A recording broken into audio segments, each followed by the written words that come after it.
So I'm sitting out underneath my most favorite tree. I'm in Tampa, Florida. I can hear all kinds of crickets. I think they're crickets, maybe some frogs. The bugs are already biting my legs. That's okay. I'm not in the chiggers. I'm sitting on top of a picnic table. I've been meditating, probably not very well. And I suddenly had the urge to stop and record something, but I really don't know what that is. I think I just need to record where I am right now. All right, so where I started this, the reason I'm here today is I am very angry. I'm not feeling the worst of it right now, but I am very angry.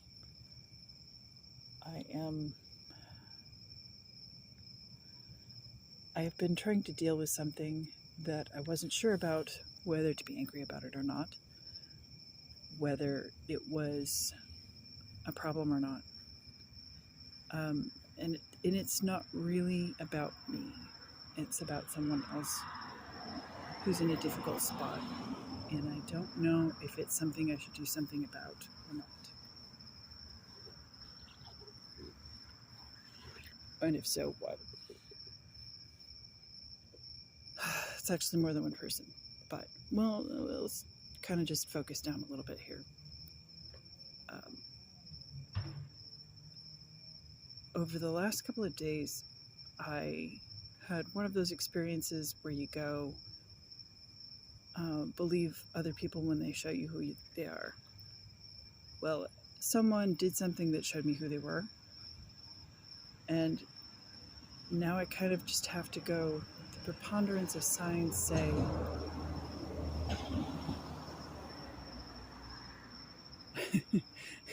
wow, somebody in a U-Haul is in a freaking hurry. Holy shit. Never seen a U-Haul haul ass that fast. Hope it's empty. Although something's gotten broken here. Anyway.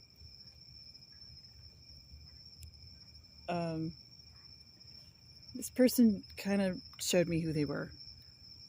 And it was subtle enough that I am pretty sure that I wasn't supposed to notice. It's not like I'm used to. I'm used to people showing me who they are by trying to tell me what to think or what to do or how to be, or, trying to undermine my position somehow. And this was more like just a withdrawal of something, and I wasn't supposed to notice that it was gone.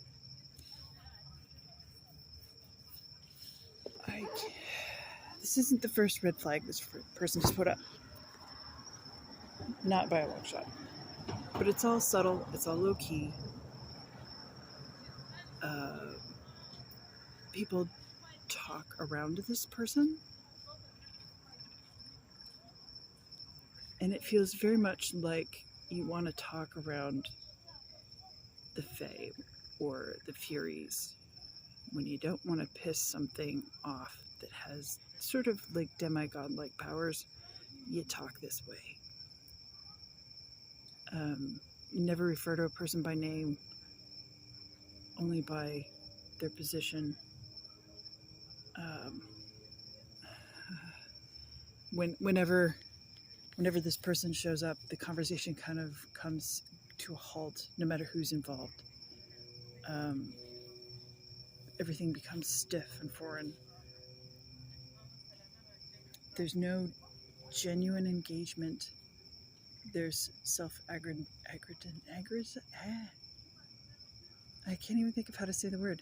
I can spell it in my sleep, but I can't say it. Self-aggrandization? Nothing is said that points to anything other than a trigger for other people to say nice things about this person. They're the best. They're the brightest. They work the hardest. They suffer the most. Their life is the hardest. That kind of person.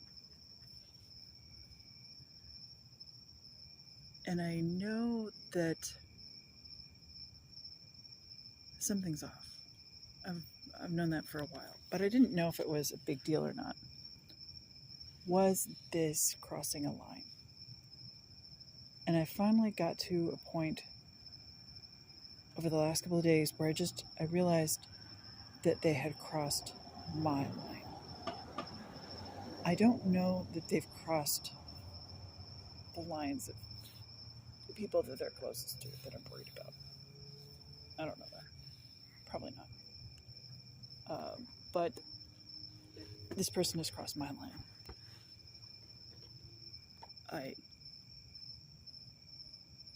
And I wasn't supposed to notice. That's the thing that makes it really hard to deal with. This person tried to disappear something that they found inconvenient and did not lead to them being the center of attention or feeling flattered, even though clearly that's what it was meant to be. They just didn't like it and didn't want to engage with me and didn't want to have words about it, didn't want to communicate. And so they just disappeared, the whole situation. And it was minor. And I'm not supposed to care, and I'm not supposed to know. And I wasn't supposed to notice, I'm sure. But I noticed. And I can't take it as a neutral act.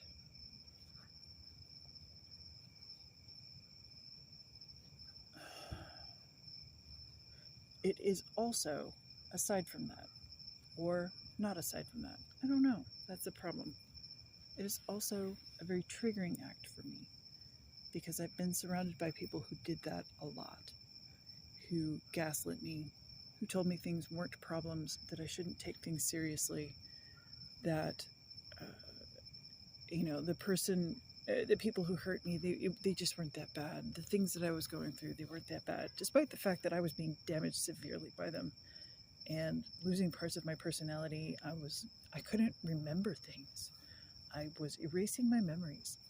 I was silencing my voice. I couldn't even get my voice. I literally could not find the pitch of my own voice. I had someone else's higher pitched voice for decades.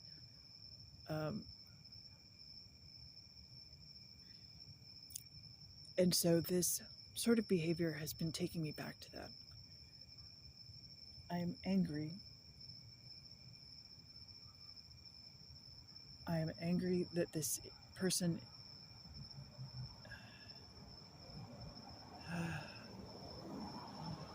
I'm angry that this person is triggering me. I'm angry that they think they can get away with it. I'm angry that they think they can manipulate me into feeling like it's a meaningless act, that they're manipulating me, that my feelings and my personhood don't matter, is what I feel like. Like, I'm not supposed to notice that I'm being insulted and patronized. I'm not supposed to notice that I'm being manipulated. Is there some sort of agreement that this was supposed to adhere to? Because I didn't agree to it. I didn't sign up for whatever this is. I could go on. I probably don't too. Shit. It's gonna be a long thought. So, that mosquito needs to get off my shoulder. Yeah.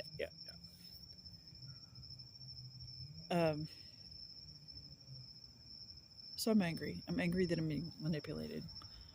I'm angry that the person I actually care about is close to this person and seems to be showing evidence of the same sorts of damage to their personality that I went through.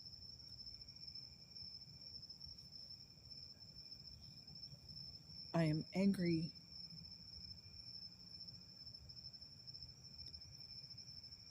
and I want to waste my anger in being angry. I want to be angry on top of angry on top of angry. I want to be angry about being angry. I want to stomp around and feel justified. You can hear it in my voice, I'm sure. I don't think that's right. that will not help anyone. It will not stop anything. It will not foster any kind of support. It will drain my energy and make me feel sad and tired and useless because, wow, is it? It's already doing that part. I already feel sad and tired and useless. I've been distracted all day.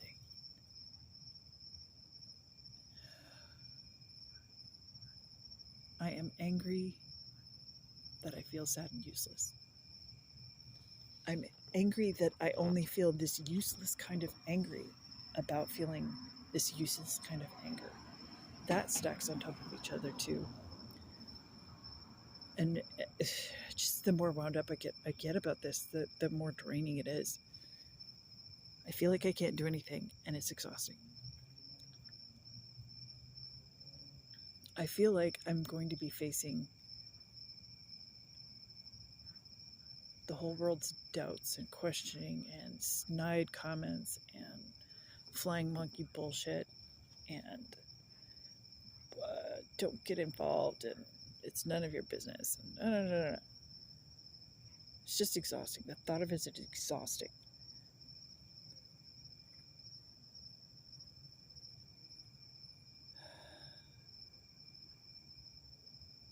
What I need to know, what I came out here to figure out, sit out here under the most favored tree and figure out, is how to have better anger. If I'm going to be tearing myself to pieces over this and trying to keep myself from doing something stupid and irrevocable and unwise and that does more harm than good, and how do I separate the anger that helps me protect myself and protect the people I care about from the anger that is useless and noisy and stompy and exhausting? Or is all anger exhausting, whether it's useful or useless, and I'm trying to sort out something different? Because that could just be wrong about the whole situation. Not the external situation. I don't think I'm actually wrong. I don't think when push comes to shove that I'm off. I think I'm right. I wasn't sure, and I still don't have proof. I will still be keeping a very close eye on things and watching and not looking away. But I think I'm right.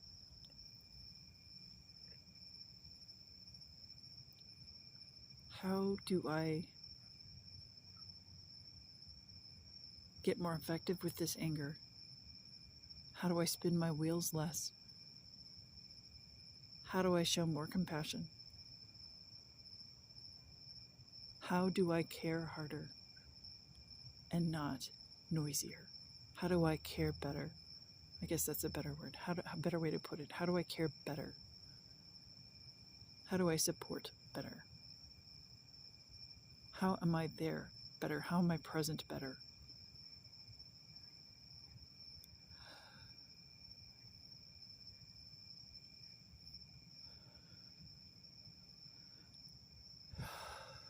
So what it feels like is there is, as I've been walked out here, it's about half a mile, 3/4 of a mile out here from my apartment to the most favored tree. So walking on the way out here, I had a knot in my solar plexus and cramps in the back, not in the front, and like a feeling of burning hair. Like if you've been eating your hair, that's what it felt like. There's something like just inherently hairy about this emotion that I'm in.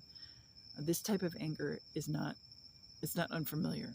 I've had better types of anger that have brought me clarity. I thought I was going to have a fucking heart attack, but they brought me clarity. And those happen in my chest and up.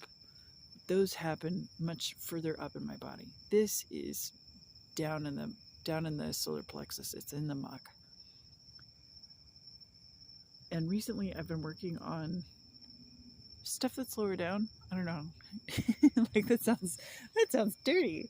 No, I've been working on. I guess you could say, yeah, yeah. I've been working on my chakras. I'm an idiot. No, I've been working on a feeling of safety and a feeling of security, and those two things are not the same. The feeling of safety is, uh, I don't know, it has a lot to do with reactions of fear. Like, just am I running on a basic sense of fear all the time? No, I am no longer running on a fear-based economy. My whole body is not driven by fear all the time the way it used to. That's a sense of safety. A sense of security is, do I feel securely attached? Do I feel able to make secure attachments to other people? Am I able to feel that I'm close to them without second guessing it? Am I able to accept that other people like me without pushing them away? Yes, I got that. Like, a friend of mine was like, I'm gonna give you a compliment last night or something, I think it was. And I go, give it to me. I want to hear the compliment. She gave me this compliment. It was so good. And I went like, oh, I like it. And she was like, you hate compliments. And I was like, I like them now. It's pretty funny. So I have safety and security now. What is this next thing? It feels like I'm working up my spine and untangling all of the shit in my body. I thought I'd done that already, but you know what? You probably have to do it every once in a while to refresh it. And there's probably deeper levels of disinfectory that you have to go through as you're working through trauma and repairing your soul, or whatever it is whatever the heck it is I'm doing. Shadow work, I've heard it called. I'm doing shadow work. I don't really have much knowledge of witchcraft, but I like the metaphors sometimes. So I think that's where that comes from. This shadow work is a very witchy thing I'm doing. If so, that's pretty cool. Anyway, let me see. Let me close those thoughts down. Go back to where I was. So I've been walking around dealing with stuff in my solar plexus. It feels like hair, like burning hair or chewed up hair somehow. Some sort of upset in that area. And I don't really understand what it needs. I know, too, that I've been on my Gigantor therapy book, by which I mean the book of fiction that I'm writing, that I've been joking about is more therapy than therapy, and has become more therapy than therapy, even though therapy was awesome and I regret zero of the therapy I had. I broke things off with my second therapist because she was starting to do some pretty suspicious things with money, and I stopped being able to trust her as a therapist because of that. But now I'm working on other stuff, but following the same lines of thought and doing a lot of exploration until I get to a point where I can't go forward anymore, and then I'll think about getting another therapist. But so far, so good. I've seen lots of good changes in myself. Good job, self. I can say that out loud. Huh. Anyway, one of the things that I was working on lately in the big therapy book, The Work in Progress, it's fiction, is trying to get the characters to a point where they can take effective action. It's kind of a romantic suspense, and a lot of the romantic stuff that they needed to accomplish in order to be able to function effectively at all, like their safety and security stuff, they've been working on that. That's good for them. But now they're working on the next thing, and I don't know what it is they're working on. I don't know what I'm working on. I don't know what this is supposed to be like. This is all foreign to me. I have no guides. I don't know what it's supposed to feel like. I just know that this is kind of simultaneous. I am working on bringing my characters through the same type of stupid shit that I'm working through bringing myself. I probably said that wrong, but I think it's fairly clear what I meant. I'll leave it.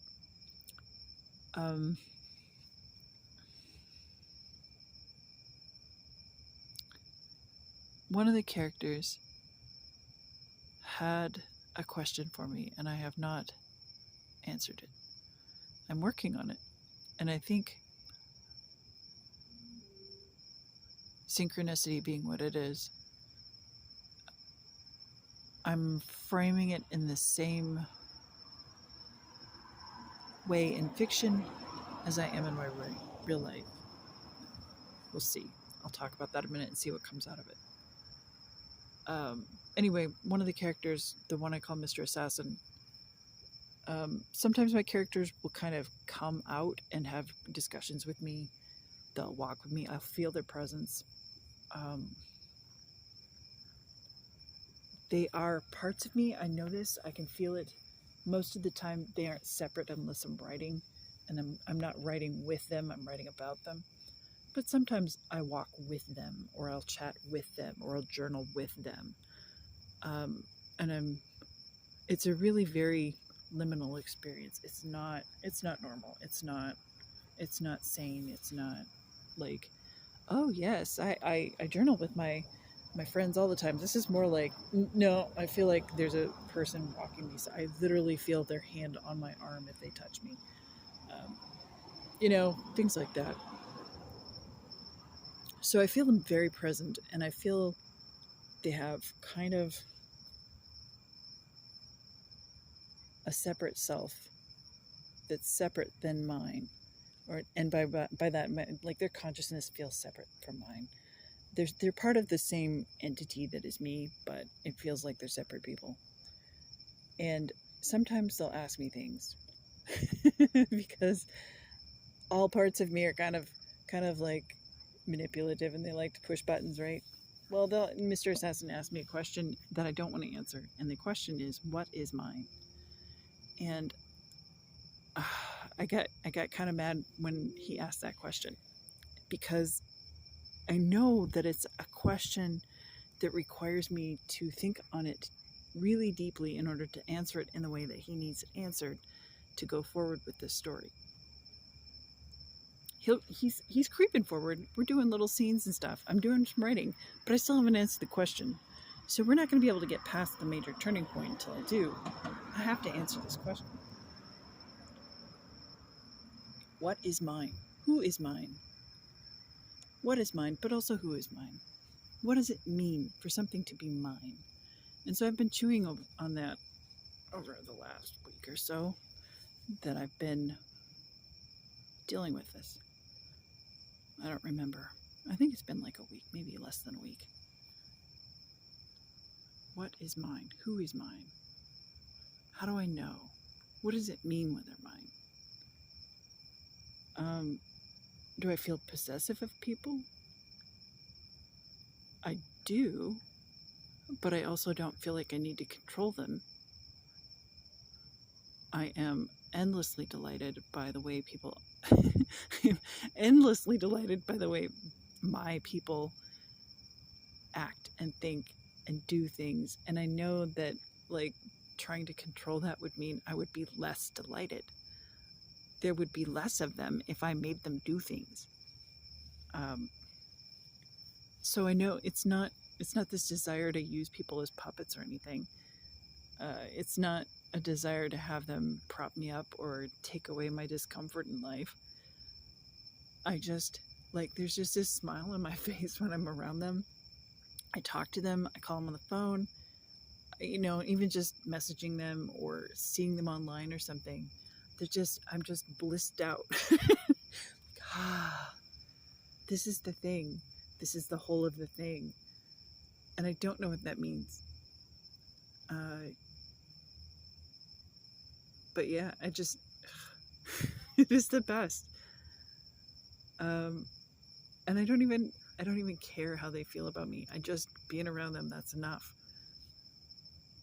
It's weird. I'm not used to this. I'm used to being obligated to be around people and to, quote unquote, liking them, whether I like them or not. I am used to having to make a so-called family work, even when the members of that so-called family have nothing in common. They don't share my values, and in fact are out to subvert everything about me and take away my basic human rights.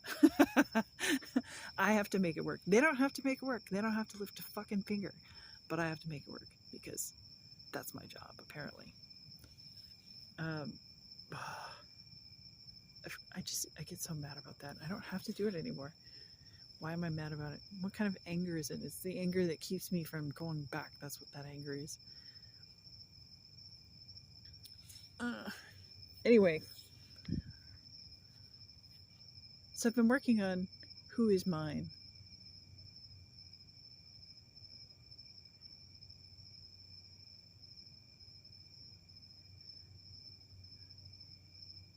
And there's like the component where I just walk around with this smile on my face. That's one part of it. There's another component where if I reach out, they reach back, or they reach to me and I reach back, where you go like, yes, there's some sort of connection there. I don't know what it is. I don't have to have an answer for that yet. That's okay. But there's something. And then there also is another thing where, and I know this one pretty well, I kind of have to feel like they can tell me I'm wrong.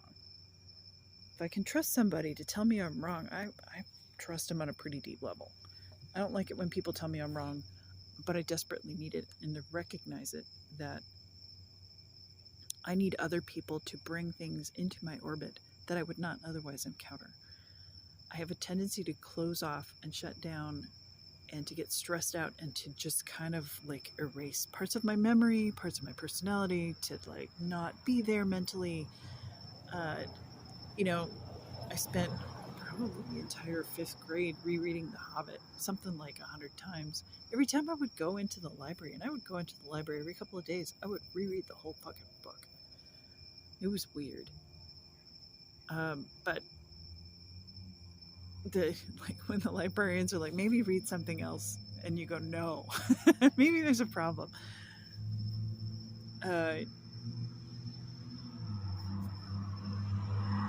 And I need people to help me not do that. I don't need other people to be responsible for it.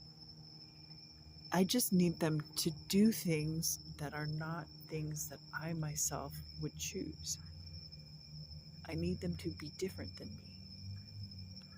I need them to be people I can trust, people that put a smile on my face just knowing that they exist, and people that I can reach out to and they reach back. And then those people are my people. It's not like it doesn't feel like a tribe, because they don't all get along with each other. And they aren't all similar by any stretch of the imagination. There are recurring characters like, oh yes, you're one of those people. You're one of that type of person. Yes.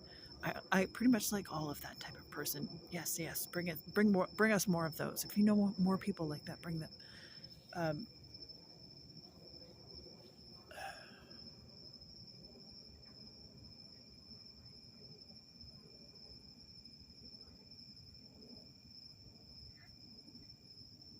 But they're not all the same. They're not my tribe. If they were all the same, they wouldn't be collectively what I need. I would just get more of the same things. And then other dimensions of who I am would just get ignored. Like, some people will bring me new things. Some people will bring new ideas. Some people will bring me sarcasm. What I'm being a fucking dumbass. Some people will challenge my beliefs.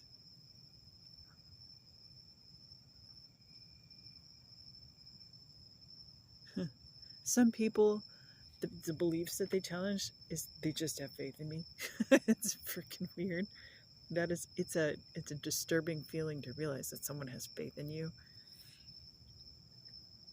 I don't know why it's disturbing. It just is. Like, I'm getting compliments, yes. But, like when someone accepts you, when someone accepts you unconditionally, it's disturbing because you've been holding back your entire self for so long. You don't even know what it is that they're accepting. Like, do you even know what you're getting into? Because I sure don't. Who are you accepting here? Because it would be nice to know who I am, right?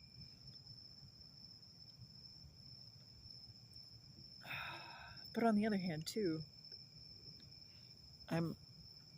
my people, I am accepting of them, and I don't even need to know. I don't even need to know the whole story. I don't even need to know all the flaws that they have. Eventually, we'll probably get to all the flaws. I enjoy flaws.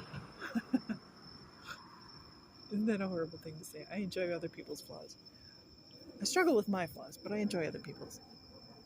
Right up to the point where they start hurting other people and generally just being an asshole. And even then, I'm like, all right, you can have another chance because I like you. That's probably not the best, but that is how I think about it. My people they have a space for them. If they wander off, if they separate themselves from connecting with me, that happens sometimes, and it just wrecks me.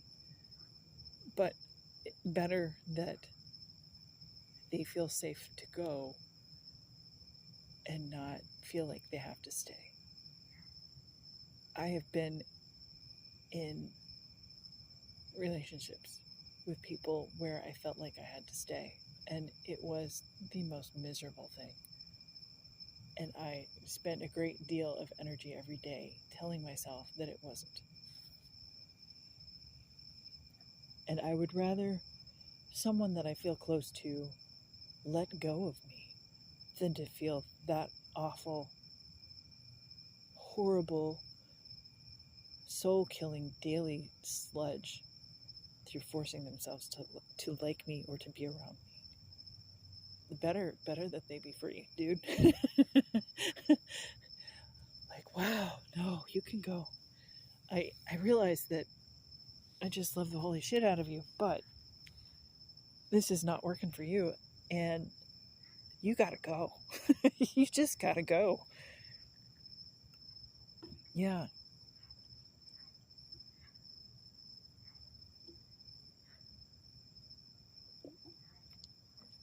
So those are the people who are mine.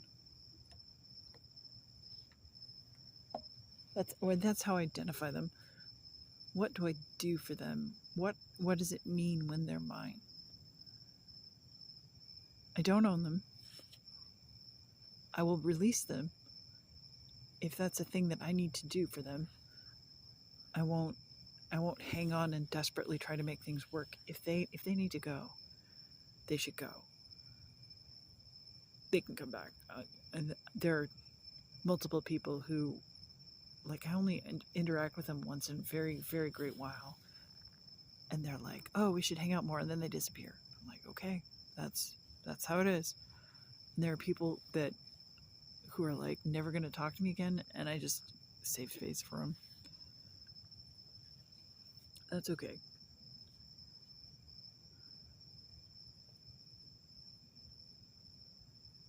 So when someone is mine, I'm going to say it feels like I need to save space for them. I need to be able to not hang on to them in ways that they don't want. And I need to be able to have space for them so that there is a place for them, a safe place for them, if they choose to return.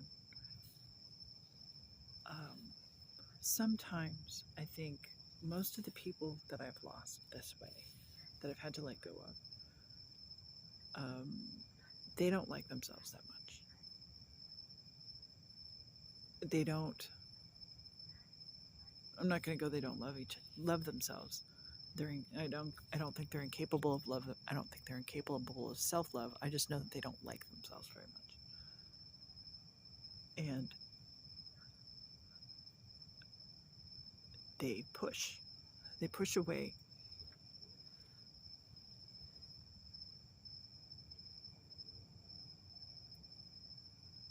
There's been a couple of people who just shut down.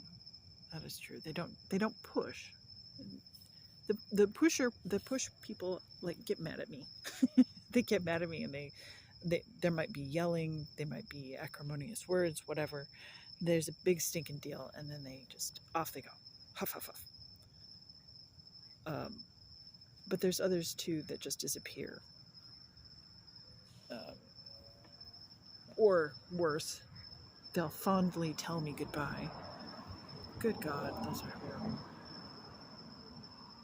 It's just no good. Ugh, that's the worst. I'd rather somebody just disappear. I'd rather be ghosted than have somebody give me a fond farewell. Dear God. I'm going to hold this space for you whether you say goodbye or not. Saying goodbye is not going to save you from having a place in my heart. Sorry. I realize that it provides them closure. Great. But it's not a closure for me. It's a closure for them. So maybe that's why that always feels selfish. Huh. Answered a question today that I didn't know I had.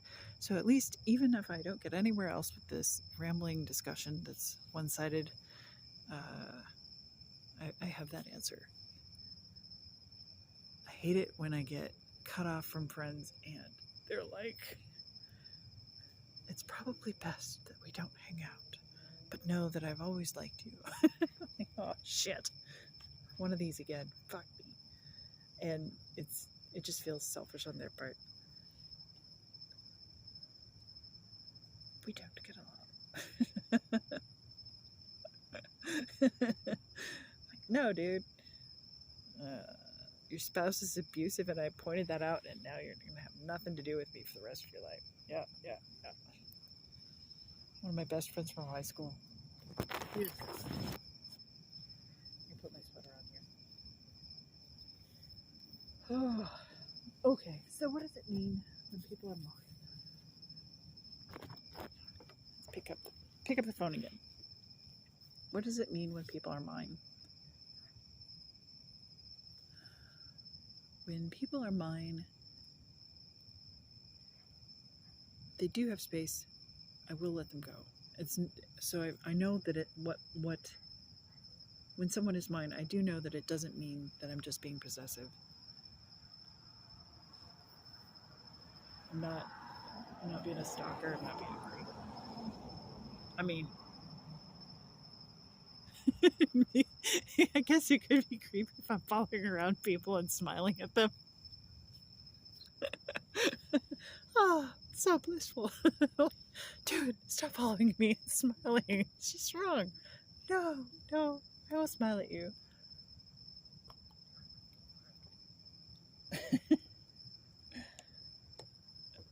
Okay, but all right, that's kind of on them.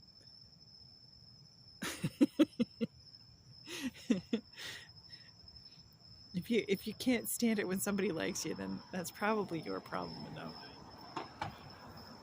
I do like some strange people though, so I guess that's probably a factor.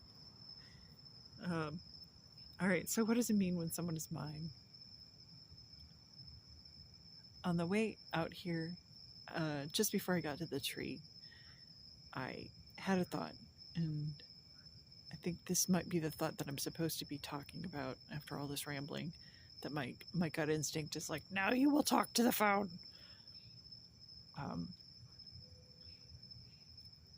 So there's this thing that Douglas Adams does in one of the Hitchhiker's Guidebooks about somebody else's problem field, and it's an invisibility cloak, but it's not really an invisibility cloak. It's a good enough invisibility cloak in a sci-fi world. And basically, what happens is,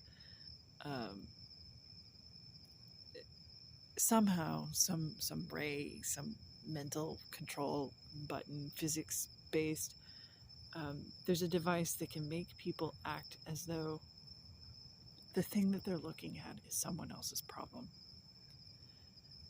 And we all do it. We all go, oh yeah, that's somebody else's problem, whatever the problem is. If it's an ethical dilemma, well, that's somebody else's problem to think through. If it's a sociological problem. Oh, well, it's too big for me to handle. It's somebody else's problem. If there's something wrong with a road, oh, well, that's the government's problem. I don't know what to do with it. You know, it doesn't matter what it is. We're all like, no, we're just going to pretend that's not something I have to do something about because it's somebody else's problem. And I think possibly this is the thought that I had on the way up here, that when someone is mine, when something is mine, then it is my problem. I choose it, it is mine. And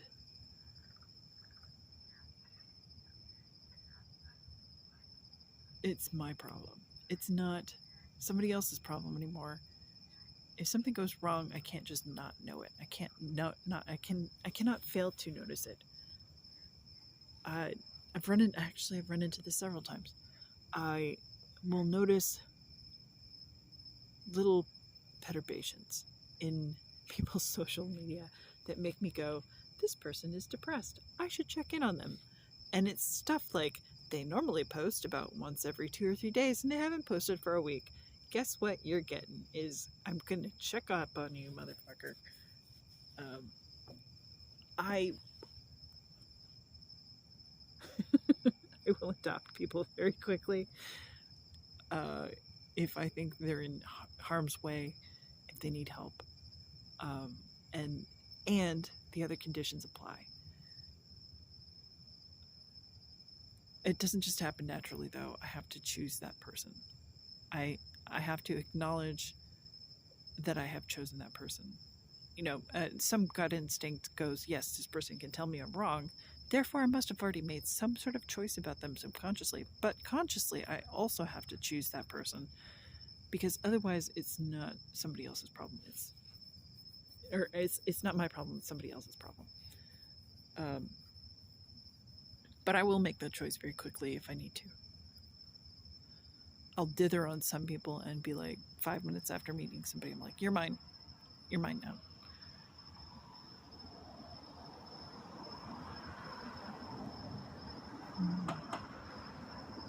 So I wonder if that's coming back to close that loop.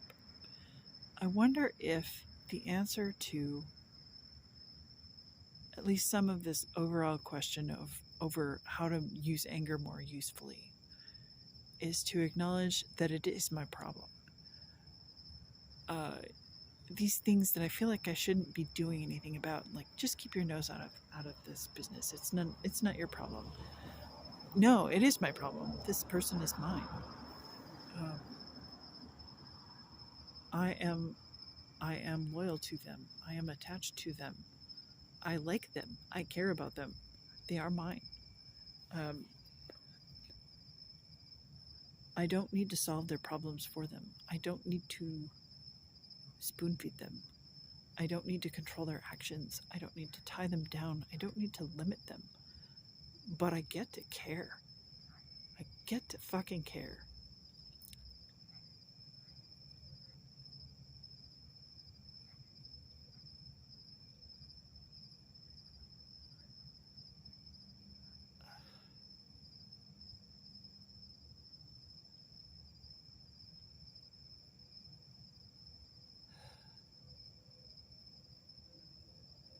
I'm not sure where that goes. I know that's... Okay, so far, yep, that all checks out. I am angry because one of my people is getting hurt. And not necessarily like hit or anything like that. But they are getting what appears to be just psychically drained, sucked dry, ridden by a vampire, whatever you want to call it.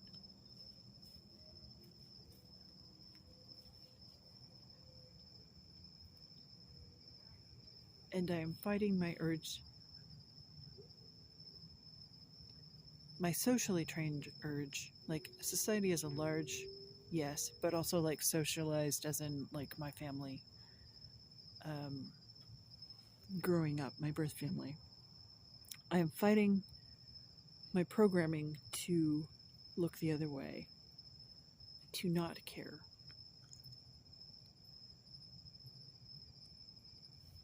to give myself the self-talk of they should have to deal with this on their own. This is not your problem. Don't butt in. Don't make a big stinking deal out of it. It's not important. It's not your problem. All that language, I'm fighting that language. It's a lot of language. Yeah. And so I'm in a state where I'm not allowed to look at this and to know it and to do anything about it, to understand it, or even to empathize with it. I'm not allowed to offer sympathy openly, but I also must offer sympathy. I must be there. I must make it my problem. Because it is my problem. I have chosen it. I've already chosen this person. They're already my person.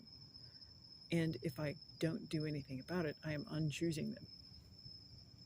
I'm treating them as not the way I want to treat them.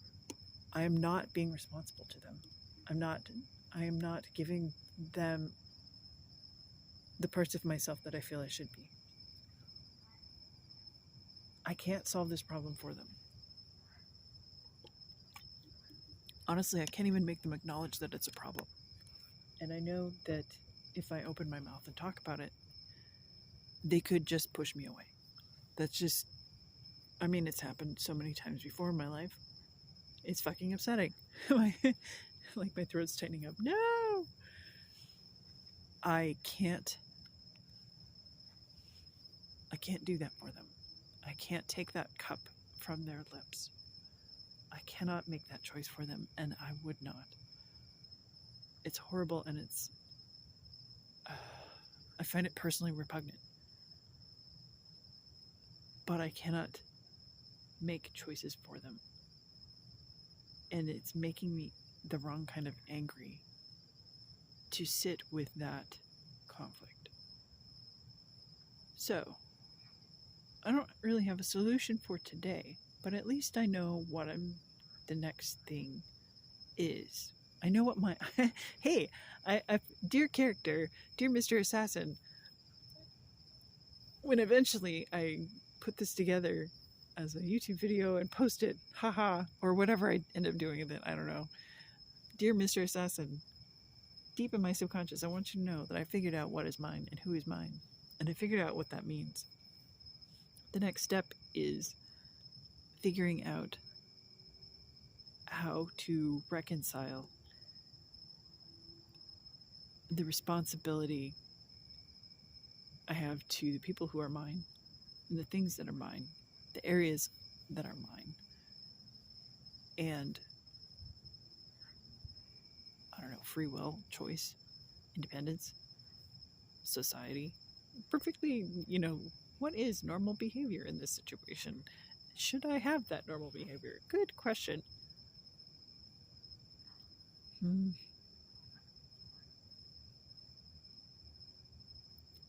I don't know.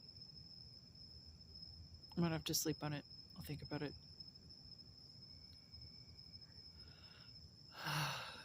But it's a relief to have worked out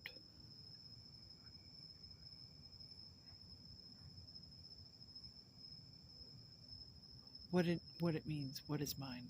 I have that, at least the beginnings of that now, instead of just being mystified by it.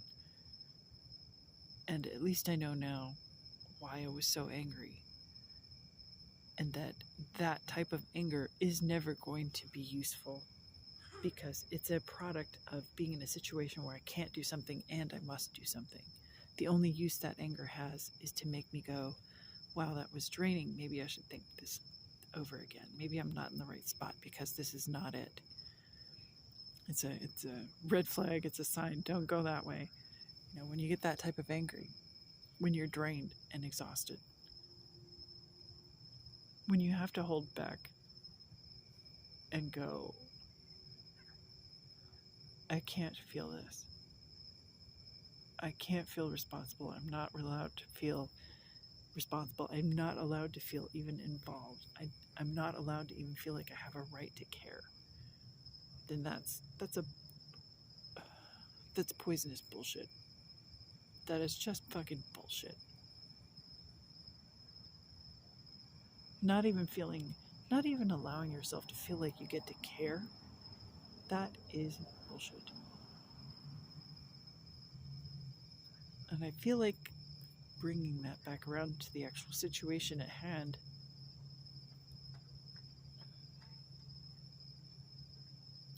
I feel like that's a line of attack that I'm going to have to encounter and I'm going to have to deal with. I feel like I'm going to hear that pretty soon.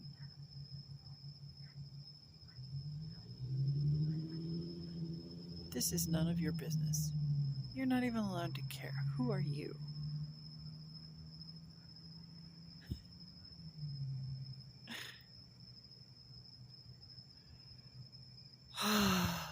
I am someone who would rather be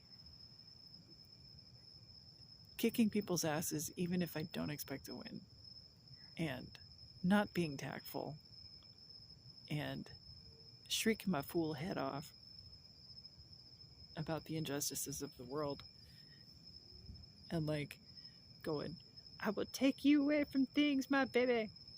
I will rescue you. I will protect you, knight in shining armor. Except I'm not a knight in shining armor. I am a rogue in black leather, and or a sorcerer in whatever sorcerers wear now. I don't know what's popular with the sorcerer group. Anyway,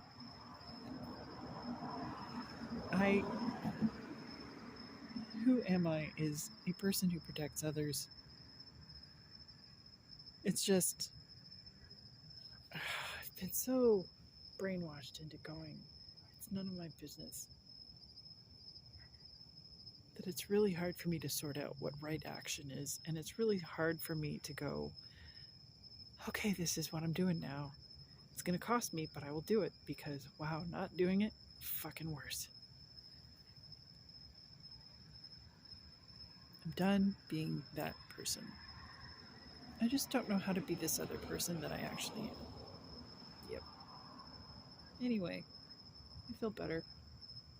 I'll sleep on it. We'll get to the next thing. Have a good night.